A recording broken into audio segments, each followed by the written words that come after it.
গণঅভ্যুত্থানকে কেন্দ্র করে যে একটা জাতীয় ঐক্য গড়ে উঠেছিল, একটা রাজনৈতিক ঐক্য গড়ে উঠেছিল এবং তার মধ্যে দিয়ে যে একটা সরকার গঠিত হয়েছিল, সরকারের ভূমিকার কারণে সেই ঐক্যে এখন ফাটল ধরেছে।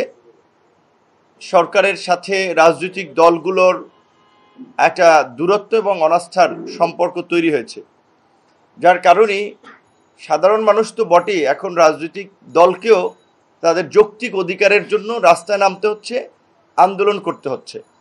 এবং সেই ক্ষেত্রে কিছু কিছু ক্ষেত্রে জনগণ ভোগান্তির শিকার হচ্ছে। এইটা কোনো রাজনৈতিক দলই চায় না যে তার কর্মসূচির মাধ্যমে জনদুর্ভোগ বা জনভোগান্তি তৈরি হোক। এটা আমাদের জন্য দুঃখজনক যে সরকারকে আমরা শুরুর দিকে সমর্থন দিয়েছিলাম, বা যেই সরকারের মাধ্যমে এই গণঅভ্যুত্থান পরবর্তী রাষ্ট্র সংস্কার এবং নতুন রাষ্ট্র বিনির্মাণের আমরা স্বপ্ন দেখেছিলাম, সেই সরকারের নিরপেক্ষতা আজকে প্রশ্নবিদ্ধ। তাদের বিতর্কিত ভূমিকা এবং মন্তব্য আজকে সমাজে নানানভাবে বিভাজন তৈরি করছে। আপনারা গতকালকে লক্ষ্য করেছেন যে আমাদের এই ছাত্র নেতা না, তারা বিশেষ করে এই গণ অভ্যুত্থানের কয়েকজন নেতৃবৃন্দের দ্বারা যে দল গঠিত হয়েছে, সেখানে বিভিন্ন দলের দলছুট, যারা সেই সমস্ত ওইভাবে বিভিন্ন দলে থাকতে কিন্তু কোনো উল্লেখযোগ্য অবস্থানে ছিল না। আপনারা দেখবেন বিভিন্ন দল থেকে টোকাই নিয়েছে, যাদের কোনো রাজনৈতিক ব্যক্তিত্ব নাই, চরিত্র নাই। এখন একটা নিউ প্ল্যাটফর্ম পেয়ে যেভাবে কথা বলছে, সেটা খুবই দুঃখজনক, রাজনৈতিক শিষ্টাচার বহির্ভূত এবং একটা বিদ্বেষপূর্ণ মন্তব্য, যেটা আসলে আমাদের এই জাতীয় ঐক্য এবং সংহতির ক্ষেত্রে একটা নেতিবাচক ভূমিকা পালন করছে। যে গতকালকে আমরা শুনলাম যে নতুন করে আসিফ নজরুল, সালেউদ্দিন মাহমুদ এবং ওয়াহিদুদ্দিন মাহমুদ, তারা নাকি বিএনপির মুখপাত্র, বিএনপি সমর্থিত উপদেষ্টা, তাই তাদের পদত্যাগ চেয়েছে জাতীয় নাগরিক পার্টির একজন নেতা। তো এখন এই সরকারে তো সরাসরি জাতীয় নাগরিক পার্টির দুজন আছেন, মাহফুজ আলম এবং আসিফ মাহমুদ। তরুণদের দ্বারা মানুষ নতুন রাজনীতি চায়, নতুন দর্শন চায়, নতুন কিছু চায়। এই তাদের যে এই ওয়াহিদুদ্দিন মাহমুদ কিংবা সালেউদ্দিন মাহমুদ কিংবা আসিফ নজরুলকে নিয়ে কথা বলার আগে তাদের উচিত ছিল না যে আগে নিজেদের দলের লোককে সরকার থেকে পদত্যাগ করিয়ে তারপরে এই কথাটা বলা। এটি কেন বলেছেন আমরা জানি না। এখন এই সরকারে কোনো রাজনৈতিক দলের প্রতিনিধিত্ব আছে বলে আমাদের জানা নাই, কারণ আমাদের কাছে আলোচনা করে উপদেষ্টা পরিষদ গঠন করা হয় নাই, আমাদেরকে বলে নাই যে আপনারা নাম দেন। আমরা এটা জানি, বিএনপি জামাতের ক্ষেত্রেও সেম। বরঞ্চ আমাদের সাথে এই আলাপটি করা হয়েছিল যে এখন একটা ক্রান্তিকাল সময়, এই সময় দ্রুত আমাদের একটা সরকারে যাওয়া দরকার। আমরা আপাতত কিছু লোককে নিয়ে আনুষ্ঠানিকভাবে সরকার গঠন করি, পরবর্তীতে সবার সাথে আলাপ আলোচনা করে এটার কাঠামো এবং পরিবর্তন করা হবে বা সিদ্ধান্ত নেওয়া হবে। তো সেখানে এই আসিফ নজরুল, সালেউদ্দিন মাহমুদ কিংবা ওয়াহিদুদ্দিন মাহমুদের মতো সিনিয়র এই সরকারের মধ্যে যারা আছে উপদেষ্টা পরিষদ, তাদের মধ্যে মোটামুটি সিনিয়র ব্যক্তিত্বপূর্ণ ভারত্বপূর্ণ লোক এই তিনজন। এবং এদেরকে বলার অর্থ আমরা জানি না বাকিরা কি আপনার এই এনসিপির লাইনে কিনা, যে কারণে তিনজনের পদত্যাগ তারা দাবি করেছে বা তিনজনকে নিয়ে সুনির্দিষ্ট বক্তব্য দিয়েছে। তো যাই হোক, এই কারণে আমরা যেটা বলছি, এর আগেও আপনারা শুনেছেন, সামগ্রিক প্রেক্ষাপটে মনে হয়েছে যে আসলে আগামী জাতীয় নির্বাচনের জন্য আমাদের আরেকটা নিরপেক্ষ এবং নির্দলীয় তত্ত্বাবধায়ক সরকারের প্রয়োজন হবে। কারণ এই সরকার নানানভাবেই কিছু কিছু উপদেষ্টার ব্যক্তিগত মন্তব্য, কর্মকাণ্ড সরকারকে প্রশ্নবিদ্ধ করেছে, সরকারের নিরপেক্ষতাকে প্রশ্নবিদ্ধ করেছে।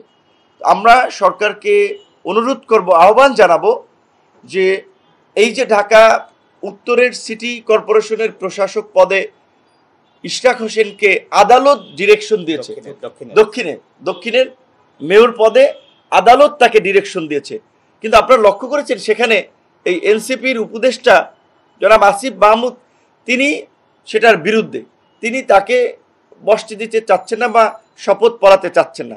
শেষ পর্যন্ত তারা আবার কোর্টে রিট করিয়েছেন এবং ইশরাক হোসেনের সমর্থকরা নগর ভবন থেকে শুরু করে এখন কাকরাইল, যমুনার বিভিন্ন জায়গায় আন্দোলন করছে। তো এই আন্দোলনের দিকে ঠেলে দিল কে? সরকার। কারণ উপদেষ্টা সে পিচ্চি হোক আর বড় হোক, গ্রাজুয়েট হোক আর আন্ডার গ্রাজুয়েট হোক, সে তো উপদেষ্টা, নাবালক হোক আর সাবালক হোক, সে তো উপদেষ্টা। এখন সেই তো এই ক্রাইসিসটা তৈরি করলো। এই যে আজকে এখন একটা দলকে জনগণের মাঝে দেখানো হচ্ছে যে তারা জনদুর্ভোগ তৈরি করে মেয়র পদে বসতে কর্মসূচি পালন করছে। এই পরিস্থিতিটা তো সরকার এবং উপদেষ্টা, এই উপদেষ্টা তৈরি করলো। এই রকমের ব্যক্তিগতভাবে যাদের বিদ্বেষ রয়েছে তারা তো উপদেষ্টা পদে থাকতে পারে না।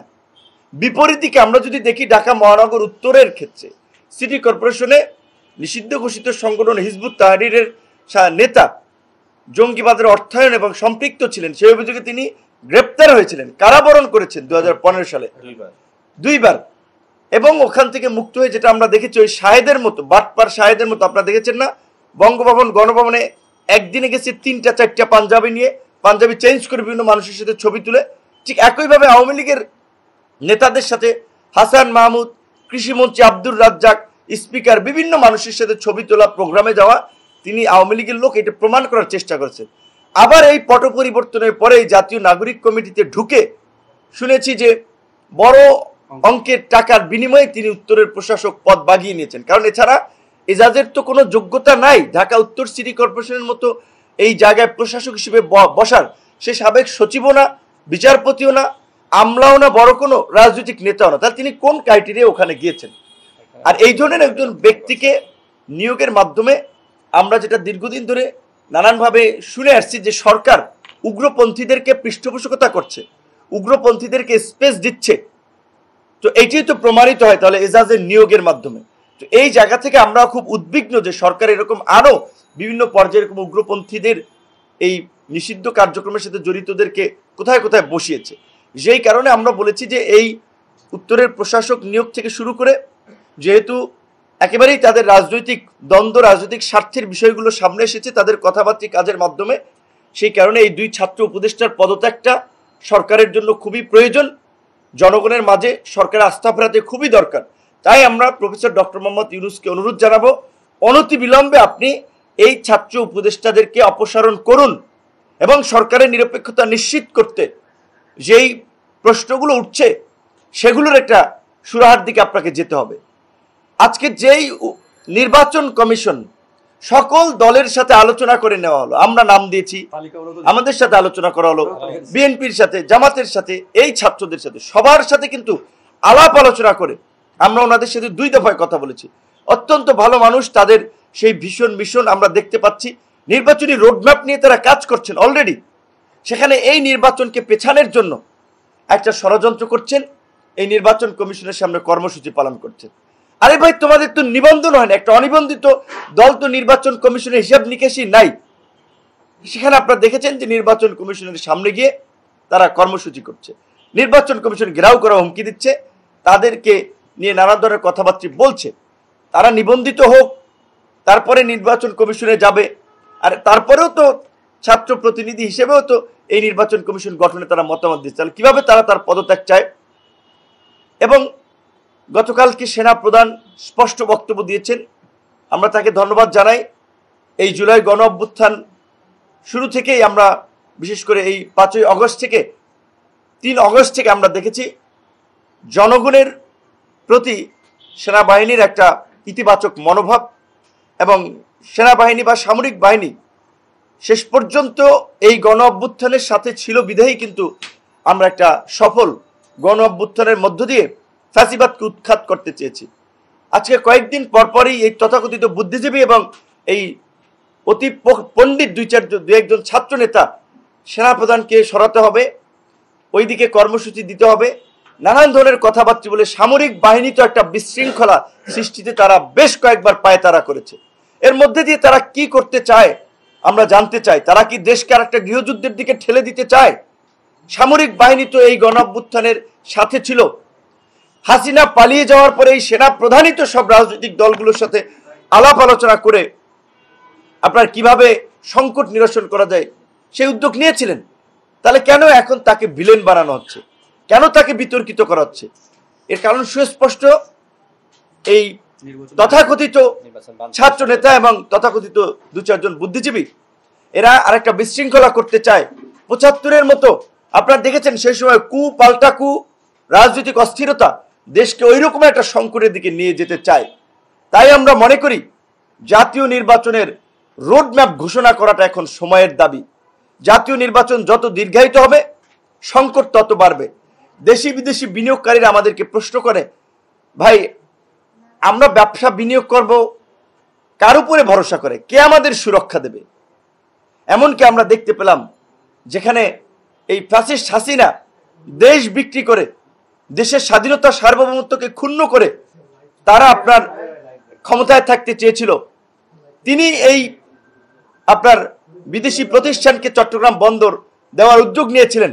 এই সরকারও এসে সেই হাসিনার ব্যবস্থাই চালু রাখলো। হাসিনা খারাপ, হাসিনা ফ্যাসিস্ট, কিন্তু হাসিনার দেওয়া উদ্যোগ আপনারা বজায় রাখতে চান, এই বন্দরকে বিদেশিদের হাতে তুলে দিতে চান, আপনারা মানবিক করিডোর দিতে চান, কোনো আলাপ আলোচনা ছাড়া। সেনাপ্রধান বলেছে, এই জন্য বলছি যে ওনাকে ধন্যবাদ জানাই যে এটা নির্বাচিত সরকার সিদ্ধান্ত নেবে। এবং আমরা এখন বলছি নির্বাচিত সরকারও এই তথাকথিত মানবিক করিডোরের নামে খাল কেটে কুমির আনার সিদ্ধান্ত নিতে পারবে না।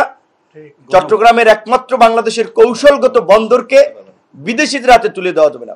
প্রয়োজনে আপনি টেকনোলজি আনেন, টেকনিক্যাল এক্সপার্ট আনেন, বিশেষজ্ঞ আনেন, উচ্চ বেতনে তাদেরকে নিয়োগ করেন, নিজস্ব অপারেটর দেশীয় প্রতিষ্ঠান দ্বারা বন্দরকে পরিচালনা করুন।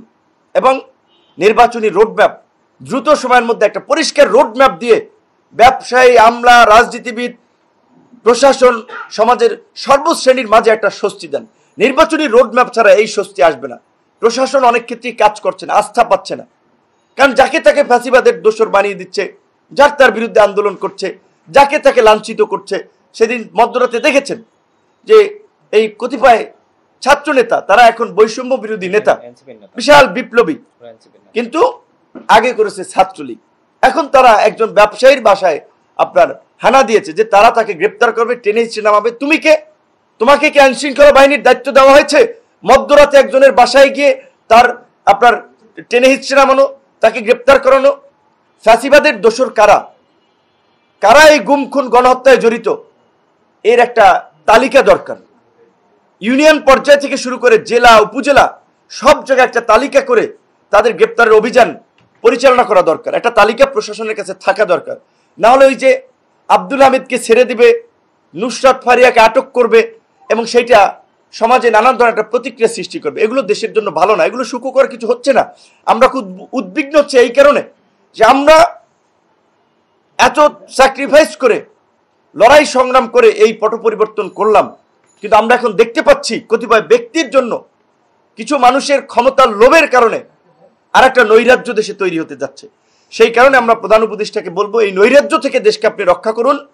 আপনি একজন সম্মানিত ব্যক্তি, এই সমস্ত পোলাপানগুলো আপনারা অসম্মানিত করবে, আপনাকে অসম্মানের দিকে নিয়ে যাচ্ছে। আপনি তাদেরকে যেই মাথার উপরে তুলে দিচ্ছেন যে ছাত্র আমার নিয়োগকর্তা, আপনি যদি ওই জায়গায় থাকেন, তারা আপনাকে ডুবাবে, দেশকেও ডুবাবে, কিন্তু আমরা সেটা হতে দিব না। তাই আমরা পরিষ্কারভাবেই বলছি, আমরা অনতিবিলম্বে নির্বাচনে একটা সুনির্দিষ্ট রোডম্যাপ চাই এবং নির্বাচনী রোডম্যাপের বিষয়ে সরকারের পক্ষ থেকে কোনো সুনির্দিষ্ট দিক নির্দেশনা না আসলে অনতিবিলম্বে আমরা সকল রাজনৈতিক দলগুলোর সাথে আলাপ আলোচনা করে প্রয়োজনে আমরা আবার রাজপথে নামবো নির্বাচনী রোডম্যাপের দাবিতে।